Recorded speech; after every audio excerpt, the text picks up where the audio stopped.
नमस्कार, मैं डॉक्टर अनिमेष चौधरी। वर्तमान में हमारे क्षेत्र में फ्लू की समस्या काफ़ी बढ़ गई है। अधिकतर लोगों को बहुत तेज़ बुखार आ रहा है, खांसी आ रही है और बहुत ज़्यादा वीकनेस हो रही है।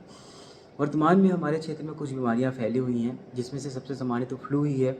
यह फ्लू H3N2 भी हो सकता है, स्वाइन फ्लू भी हो सकता है और कोई माइल्ड कोविड भी हो सकता है, क्योंकि निमोनिया अभी तुलनात्मक रूप से कम है। इसके अलावा जैसे-जैसे उमस बढ़ती जा रही है, तो बरसात के बाद का ये जो समय होता है, जुलाई के लास्ट का और अगस्त के महीना होता है, इस समय उमस ज़्यादा होती है।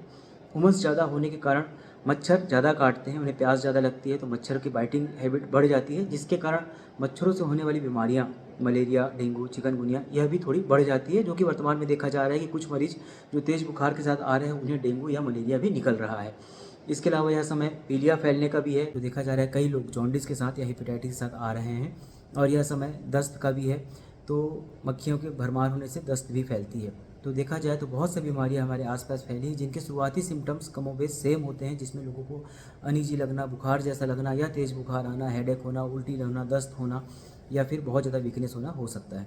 तो अगर आपको इन सब बीमारियों में से कुछ भी बीमारी है, तो पहली सलाह तो यही है, अपने डॉक्टर के पास आइए। फिर भी हम कोशिश करते हैं इन्हें समझने का, एक आम नागरिक होने के नाते आप बीमारी को कैसे अप्रोच करें। तो मैं इनको 3 कैटेगरी में बांटता हूँ। सबसे पहले सामान्य लक्षण या माइल्ड बीमारियाँ। अगर आपको माइल्ड सिम्टम हो रहे हैं या बहुत हल्के सिम्टम्स हैं, जिसमें आपको सिर्फ हाथ पाँव में हल्का भारीपन या हल्की सी हरारत लग रही है, पर आप अपने काम में जा सकते हैं, आप अपना डेली रूटीन कर सकते हैं, तो आप चाहें तो सिंपल पैरासीटामोल खा के काम कर सकते हैं। अगर आप छुट्टी ले सके या रेस्ट कर सके, तो रेस्ट सबसे अच्छा इलाज होता है वायरल के शुरुआती लक्षणों का, और इसमें बहुत ज़्यादा आपको आराम मिलता है। अगर आपको तेज़ बुखार आ रहा है, 100 से 101 102 डिग्री तक बुखार आ रहा है और सामान्यतः वह पैरासीटामोल से नहीं उतर रहा है, आपको वीकनेस ज़्यादा होती जा रही है, तुरंत अपने डॉक्टर को दिखाइए। डॉक्टर आपको जो भी टेस्ट कराने की सलाह देते हैं, उन टेस्ट को कराइए। साथ ही अगर आपको डायबिटीज़ है, ब्लड प्रेशर की बीमारी है, हार्ट की बीमारी है, किडनी की बीमारी है, तो फिर आप सामान्य लक्षणों को भी नज़रअंदाज मत कीजिए, तुरंत अपने डॉक्टर को दिखाइए। अगर आपको बहुत तेज़ बुखार आ रहा है, 103 104 डिग्री के आसपास बुखार आ रहा है, बहुत ज़्यादा वीकनेस है, खांसी बहुत ज़्यादा है, अनकंट्रोल है, तो तुरंत ही डॉक्टर को मिलिए। डॉक्टर अगर आपको निमोनिया का टेस्ट कराने की सलाह देते हैं या फिर आपको मलेरिया, डेंगू का टेस्ट कराने की सलाह देते हैं, उन टेस्ट को अवश्य कराइए। अगर डॉक्टर आपको एडमिशन की सलाह देते हैं, तो आप अपनी परिस्थिति को देखते हुए एडमिशन के लिए भी सोचिए। कई बार लोग सोचते हैं कि अभी हम एक बार दवाई खा के देखते हैं, फिर बाद में एडमिशन का सोचेंगे, और उस समय कभी कभी बीमारी काफ़ी बढ़ जाती है।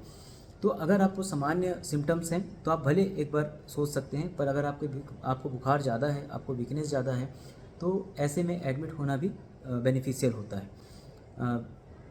ज़रूरी नहीं है कि हर बार का तेज़ बुखार फ्लू ही हो। जैसा कि मैंने कहा कि यह मलेरिया भी फैला हुआ है, डेंगू भी फैला हुआ है, दस्त भी फैला हुआ है, हेपेटाइटिस भी फैला हुआ है। तो कई बार सही समय पे की गई जांच आपकी बीमारी को पहले बता देती है और इससे हमें इलाज करने में आसानी होती है। तो अपनी सेहत का ध्यान रखिए, स्वस्थ और ताज़ा खाना खाइए, बाहर के खाना खाने से बचिए, नींद पूरी कीजिए और अगर आप बीमार महसूस कर रहे हैं तो आराम कीजिए। धन्यवाद।